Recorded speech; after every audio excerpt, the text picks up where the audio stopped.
one. Here we go. So we got Mark here from Nothing More, the guitarist. Well, hello, hello. How are you, Emma? Thanks for coming on the podcast. Well, we just want to dive in. Do you want to? Maybe we should go straight into, what was the point in your career where you picked up a guitar, or you had that moment, listened to a song, and went, "Fuck yeah, I want to do that." Like, was there?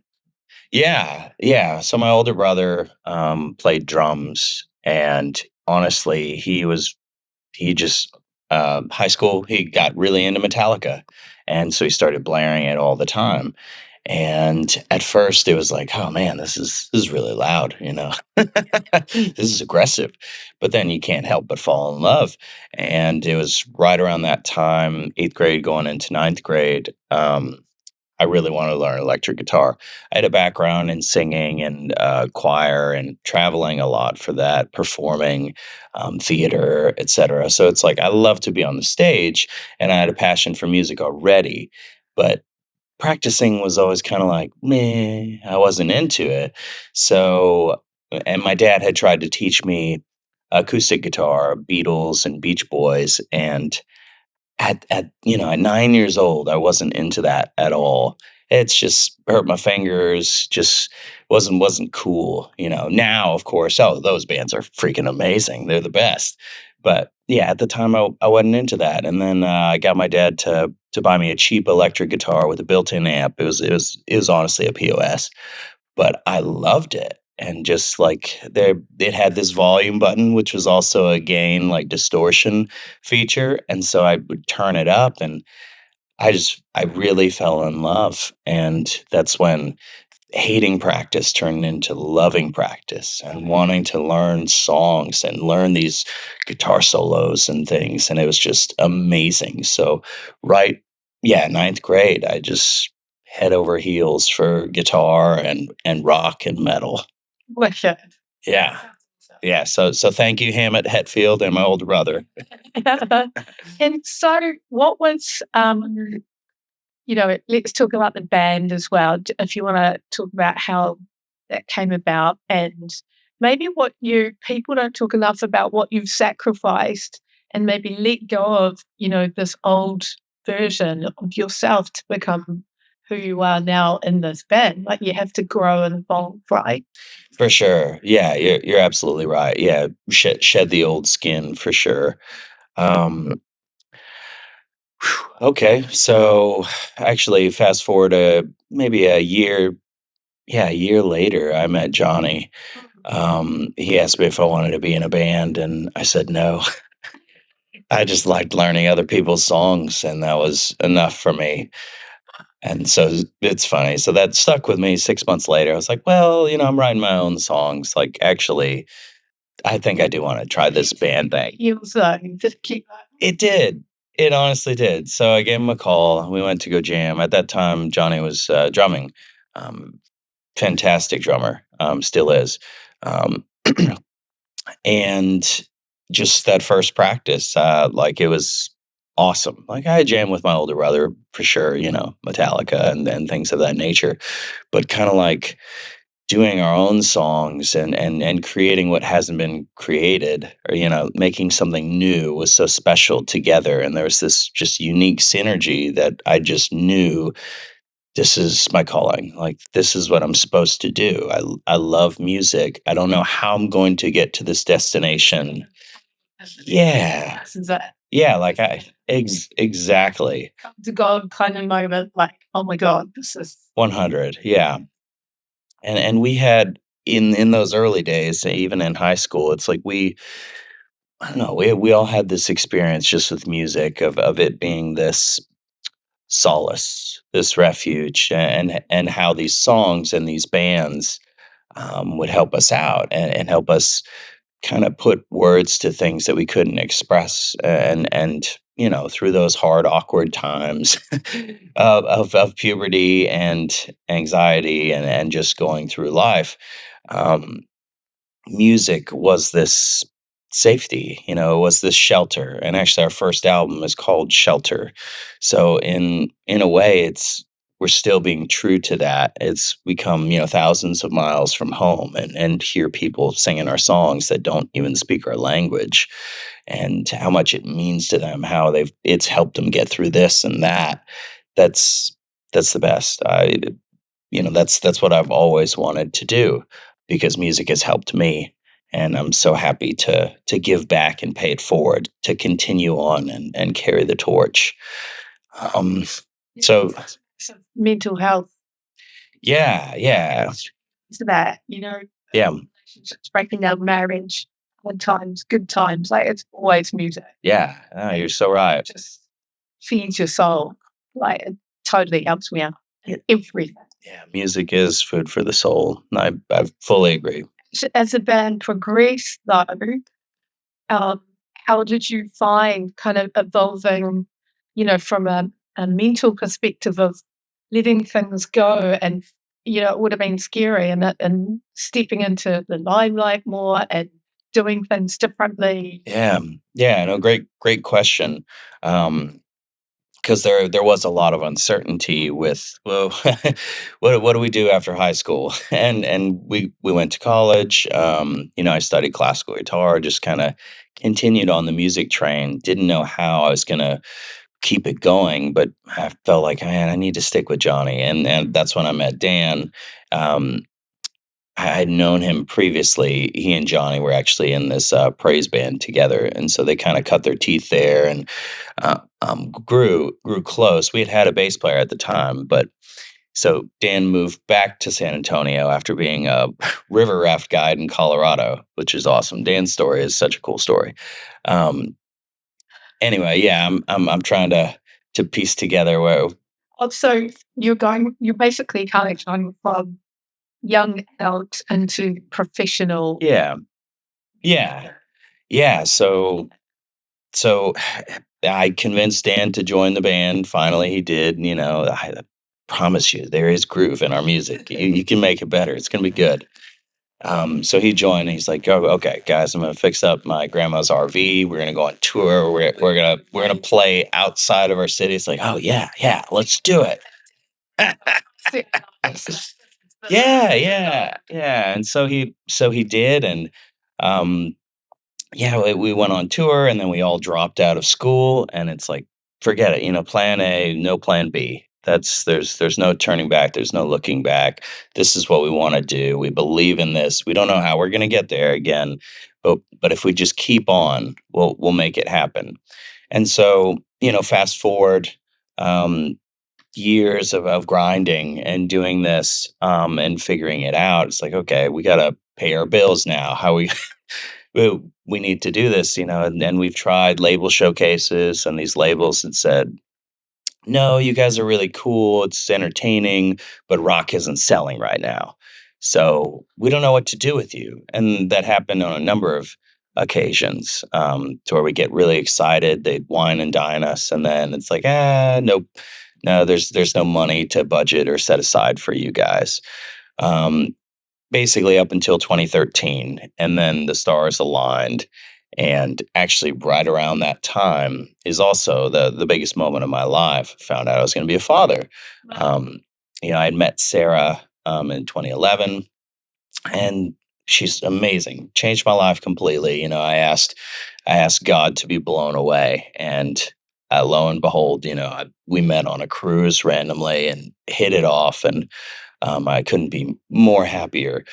So I've always wanted to be a father and wanted to be, a family man, but I have this, rock star dream of spreading love through music and healing through all of that. So it's like, oh man, how am I going to do this? How am I going to do both of these things?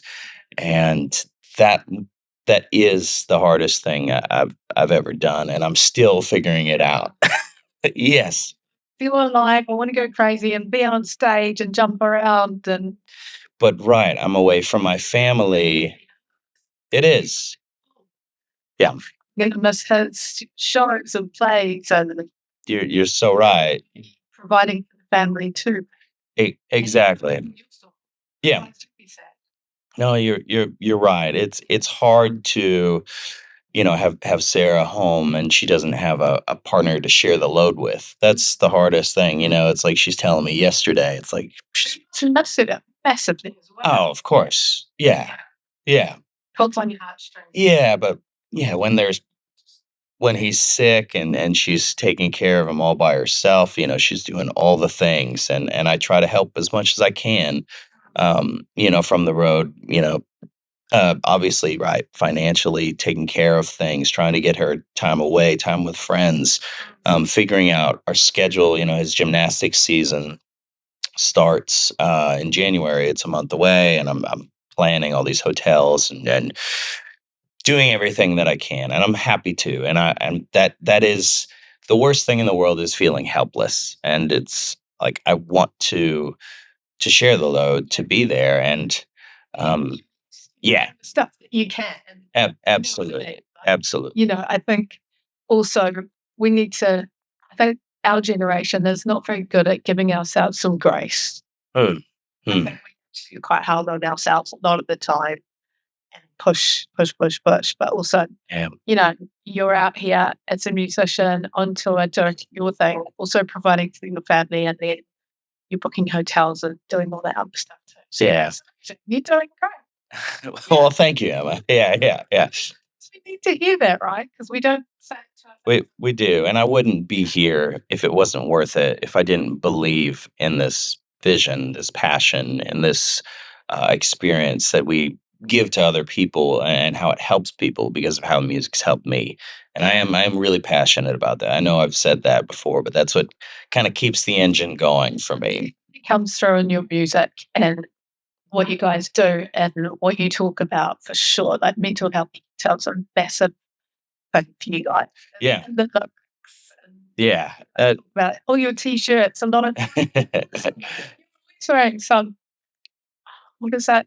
You're worthy or choose love or yeah, I always notice your t-shirt. Yeah, let love overcome. Right. There is hope. Yeah. Yeah.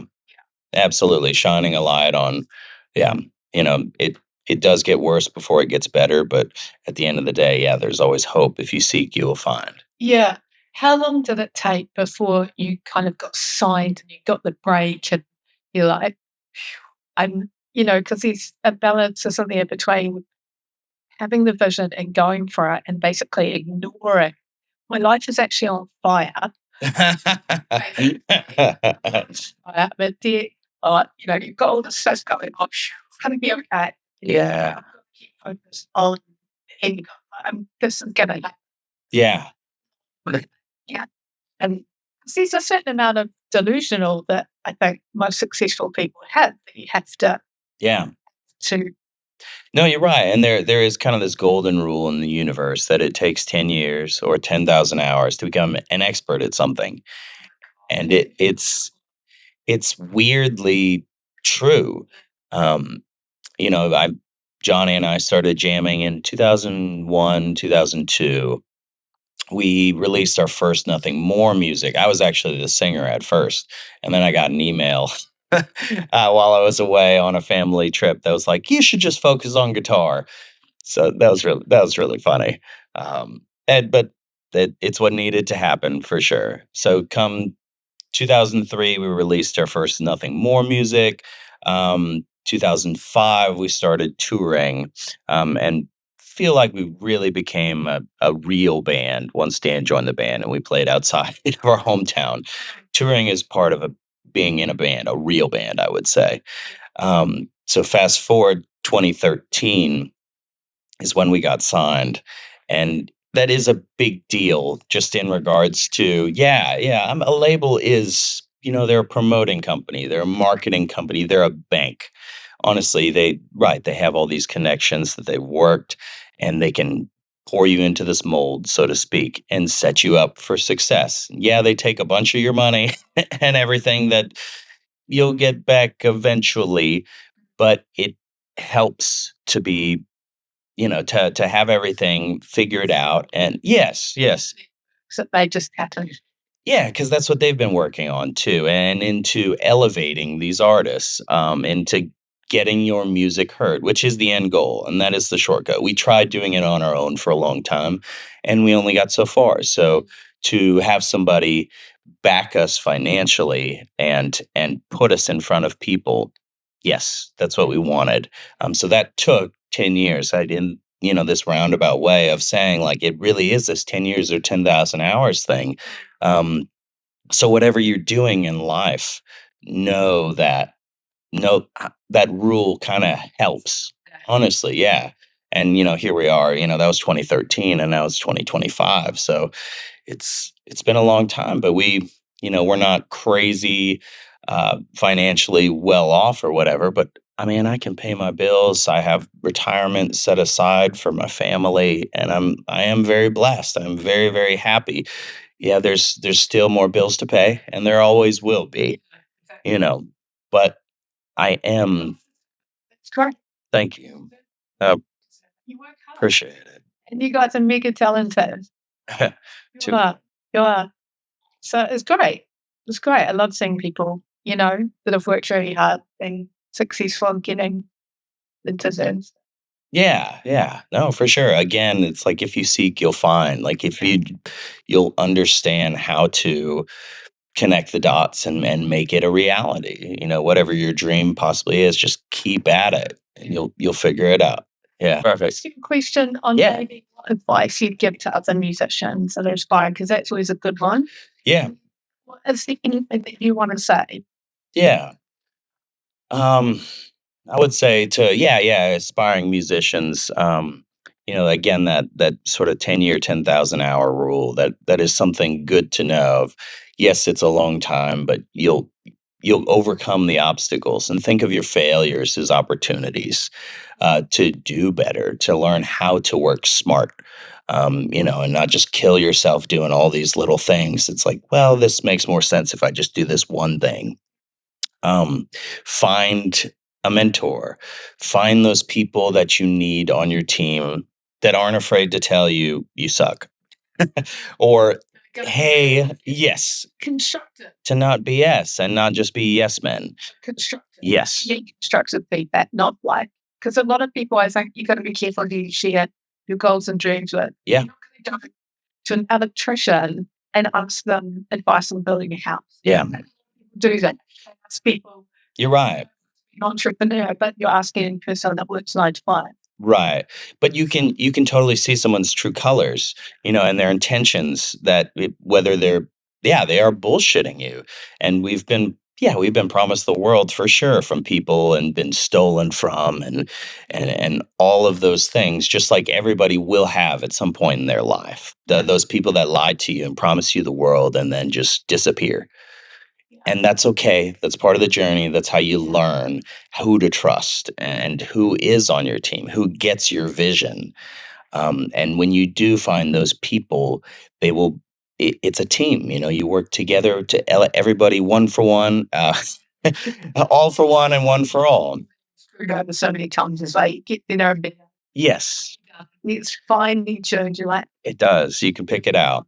Yeah, that's so important. Honestly, finding those people, your party. so is there anything you want to say to wrap up?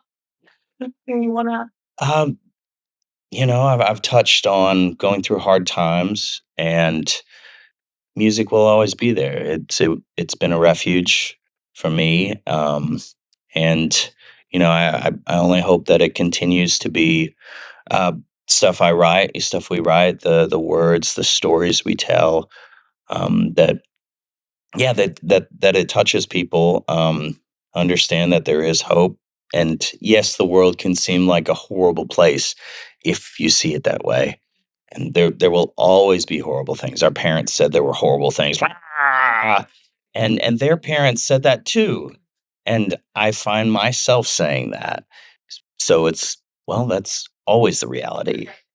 Yeah. So the cycle is, yeah, see the good. Got to feel it for it. Yeah, understand that, and that's a very important perspective to have, and I think that gets lost. So, Thank you so much, Emma. so much. Yeah. Coming on, and this is the second to last date. So Yeah, I'm sure tonight in London you're gonna rock it. So thanks so much. Hell yeah.